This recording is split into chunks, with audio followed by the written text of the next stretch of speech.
Let's go Broncos! There's growing tension surrounding a specific area of the roster. A group of players who have consumed resources, generated frustration, and divided the fans. Some believe it's improving. Others think it's still a major weakness hidden in plain sight. And when you really analyze the details, the truth becomes even more intriguing. But before we go any further, I need to know who's with the team, no matter what. If you've been a Denver Broncos fan for over 20 years, like this post right now, it's always amazing to see fans from different generations united here. And I want you to comment below, go Broncos! My heart bleeds orange and blue. Let's see how strong the Broncos fan base is. Now, the real question that's generating buzz behind the scenes is, have the Broncos really fixed the offensive line, or are we about to relive the same frustrations? Last season exposed some uncomfortable truths. There were times when the protection worked. There were times when it didn't. At the center of the debate is Ben Powers. At the beginning of the year, his performance didn't live up to the expectations tied to his contract. The fans noticed. The analysts noticed. And when you're signed to solidify the interior of the line, having a bad start immediately puts you in the spotlight. However, as the season progressed, there was a stabilization.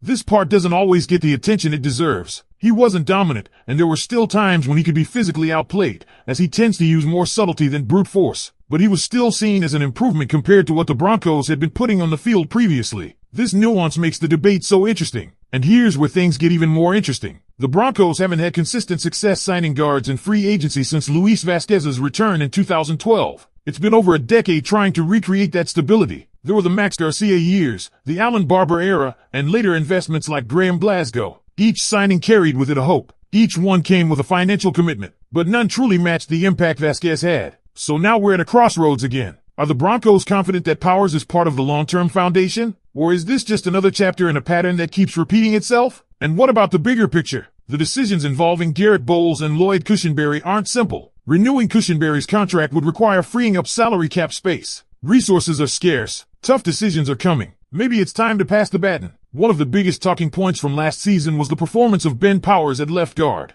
There were stretches, especially early in the year, where he struggled relative to expectations. Watching him get driven back into the pocket at times was frustrating, especially considering the investment the team made in him. According to the discussion in the file, early on he wasn't very good relative to his contract, and that's something fans noticed immediately. When you're paying a guard significant money, you expect stability, power, and consistency. And early in the season, that wasn't always there. However, as the season progressed, there was some stabilization. It wasn't a dominant performance, but there was improvement. That's important context. Sometimes fans lock into the early struggles and don't fully recognize when a player begins to settle in. Powers wasn't elite in pass protection or run blocking, and there were moments where he could be manhandled. He tends to play with a bit more finesse than brute force, and at times that can work against him. But overall, he was still considered an upgrade over what the Broncos had been putting out there before. And that's where this conversation gets really interesting. The Broncos haven't had a lot of luck when it comes to paying guards in free agency. The last true interior free agent success story that really stands out was Luis Vazquez back in 2012. He was a major contributor,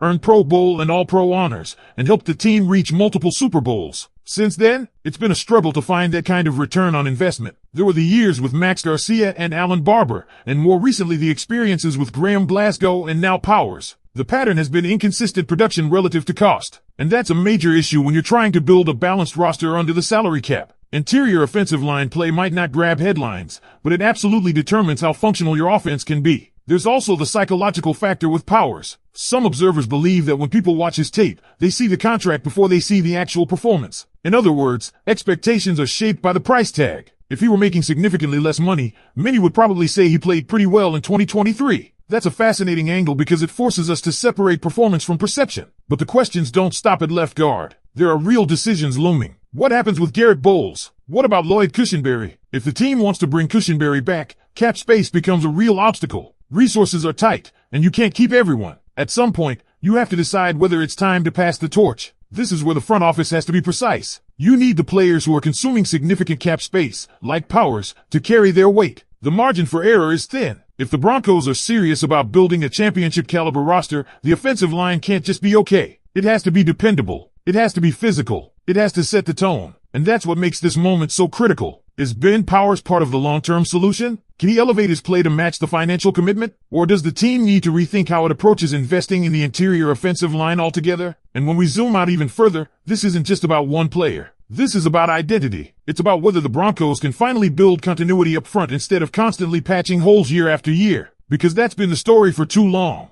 The team hasn't had consistent success paying guards in free agency since the days of Luis Vasquez. That's not a small detail. That's a decade-long pattern that continues to raise questions. Think about it. After Vasquez, there were the years of instability, Max Garcia, Alan Barber, rotating pieces, trying to find the right combination, hoping someone would lock down the job long-term. Then came other investments like Graham Glasgow, and now Ben Powers. Each time, the hope was that this would be the solution. Each time, the results were mixed. Now, with Powers, the evaluation feels split. Early struggles were noticeable, especially relative to what he's being paid. But as the season went on, there was improvement. He stabilized. He wasn't elite, and he could be overpowered at times because of his finesse style, but he was still viewed as an upgrade over what the Broncos had previously. That nuance matters. And here's where it gets strategic. If you believe Powers can continue trending upward, then you build around him. You coach him harder. You refine the scheme to maximize what he does well. But if you think what we saw is his ceiling, then you're facing a much bigger roster-building dilemma. Because it's not just left guard. You have to ask what happens with Garrett Bowles. You have to evaluate Lloyd Cushenberry's future. Re-signing Cushenberry isn't simple. It requires freeing up cap space. And that's where tough decisions start happening. You can't pay everyone. You can't keep every familiar face. At some point, it may be time to pass the torch. And when you talk about passing the torch,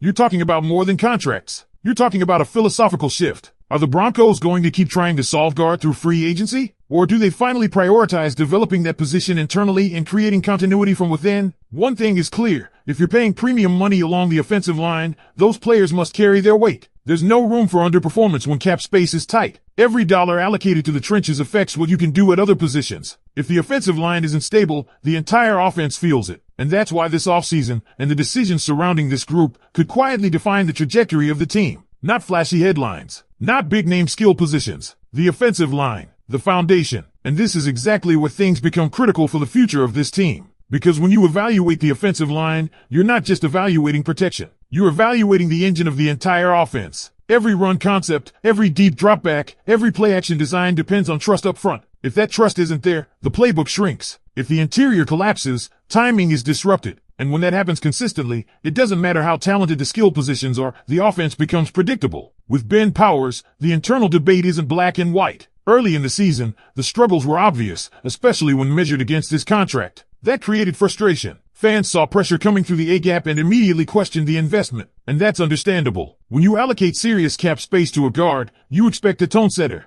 But as the season progressed, there was clear stabilization. That suggests something important. He may not have reached his ceiling yet. Offensive line chemistry takes time. Scheme familiarity takes time. Communication between the center and guards takes repetition. If there's continued growth, the narrative around him could look very different a year from now. However, here's the reality the front office must face. The Broncos cannot afford to miss on multiple high-priced interior linemen again. The track record since Luis Vasquez in 2012 shows how difficult it has been to replicate that level of impact. That signing helped power the team to multiple Super Bowls and earned individual accolades. Since then, it's been inconsistency. Max Garcia and Alan Barber represented periods of instability. Graham Glasgow was another attempt to solidify things. And now we're evaluating Powers under that same microscope. It's almost like the organization is chasing a formula it once had but hasn't fully recaptured. And then there's the bigger financial puzzle. Garrett Bowles' situation forces evaluation. Lloyd Cushenberry's future brings cap considerations. Re-signing Cushenberry would require freeing up space. That's not just a football decision, that's a resource allocation decision.